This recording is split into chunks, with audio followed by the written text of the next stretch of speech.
So this is going to be the Packers' third year under the same system, the same offensive system under Matt LaFleur. And we saw a huge jump from the Packers' performance on offense from 2019 to 2020, especially when it came to the play of Aaron Rodgers. So now, with the Packers coming into the third year of this system, what could they potentially do differently? Is there anything they could do differently coming to the 2021 season? So there was a quote from Aaron Rodgers.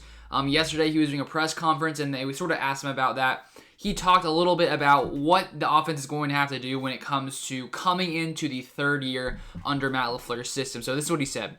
He said, "It's important that we worked on some stuff that's going to be displayed in these first 4 weeks. I think we have to be a little more creative as the team gets into the third year in the system, kind of keep guys dialed in every week in practice. You can only imagine how that is when you have guys in the 7, 8, 9, 10th year in systems as we did with Mike. We're always trying to reinvent things to kind of keep guys dialed in to what we're doing." So Aaron Rodgers is saying that this Packers offense needs to be creative, needs to adapt, needs to adjust their offense in different kinds of ways in this next season. Mainly, he was talking about basically the reason to basically keep everyone dialed in so things don't become monotonous, sort of throwing some new things into the mix. But not only that, sort of my personal opinion, obviously, teams are looking at what the Packers did last season. Teams are looking at what the Packers did in 2019, trying to figure out a way to come in there and shut down Aaron Rodgers. And even if you do know the Packers' game plan, even if you sort of have an idea of the way that they could play on offense, you're still going to have to stop Aaron Rodgers, which, as we all know, is a very difficult job to do. So even if the Packers weren't to change that many things on offense, I still think they dominate. I still think they're a top 3, top 5 offense. But it makes sense, too, that coming into a third season, teams have seen more of what you already have to offer. You got to, change things up, adjust some things, do some things that will sort of trick people. So it is going to be interesting to see sort of what the Packers do and sort of how they do change some things up when it comes to the offense. So now I want to take a look back at sort of what the Packers have done, sort of the improvement they made from year 1 in the offense to year 2 in the offense, and sort of what that could mean coming into year 3. So 2019, the Packers were the 14th ranked scoring offense in the NFL, only averaging 23.5 points per game. Then last season, they become the number 1 scoring offense in the NFL, averaging 31.8 points per game, partly due to the insane play of Aaron Rodgers. So if we take a look at Aaron Rodgers' stats from 2019 to 2020, 2019, 62% completion percentage, 4,002 yards, 26 touchdowns, 4 interceptions, and a 95.4 rating. Then 2020, he bumps up 8% to a 70.7% completion percentage,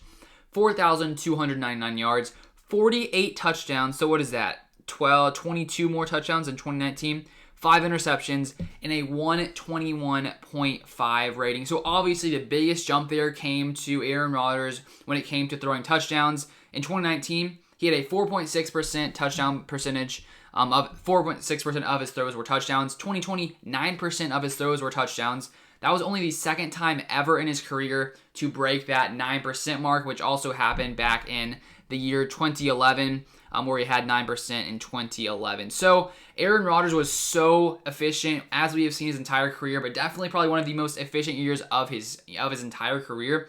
And I think that partly has to do with, the fact that the Packers already had 1 year in the system. Coming into year 2, they sort of have things figured out. They have wrinkles figured out. And so obviously Aaron Rodgers came in and just completely dominated. So one of the biggest factors too, I think, when you take a look at the Packers stats from last season, came down to the fact that they were so efficient in the red zone, the number 1 offense in the red zone, scoring on 80% of their drives, as opposed to only scoring on 64% of their drives in 2019, which still was the 6th best. So the Packers showed last year that they are dominant in the red zone. They were the best team in the red zone.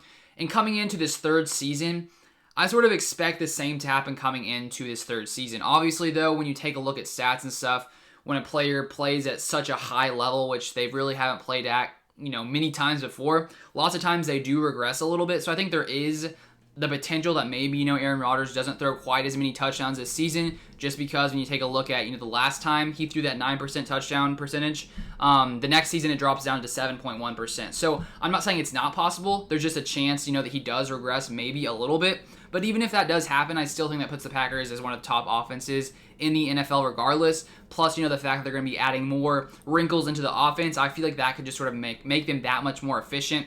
Plus, we have to add in the fact the Packers have added third-round rookie, wide receiver, Rodgers, and also veteran and Randall Cobb. So I think those two guys could even, help this offense be even more dominant coming into this third season in this Packers offense. But that's really all I wanted to break down. If you guys want to see more Packers content, NFL content, make sure you guys subscribe to the channel, drop a like on the video. Also, follow me on Twitter, Luke_Beller, if you want to see more content. But that's going to be it for this one. Thank you guys for watching, and I'll see you guys on the next one.